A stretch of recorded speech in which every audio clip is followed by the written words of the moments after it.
Nipasaka na og kaso ang National Bureau of Investigation kon NBI gahapon batok nila Cedric Lee, igsuon ni Cedric na si Bernice, apil sab si Denise Cornejo ug usa ka Ferdinand Guerrero, Zimmer Ranz, usa ka Mike ug laing duha ka mga lalaki.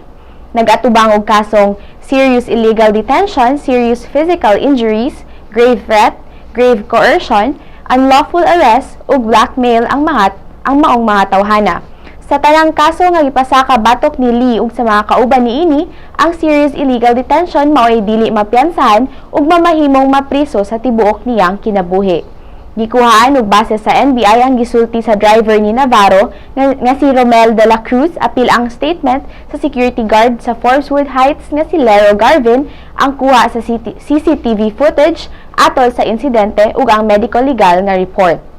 Matod sa legal counsel ni Navarro nga si Alma Malonga nga ang nahitabo usa ka setup ug dugang niya nga aduna sila ilig-on nga ebidensya aron masilutan ang mga responsable sa nahitabo ni Vong.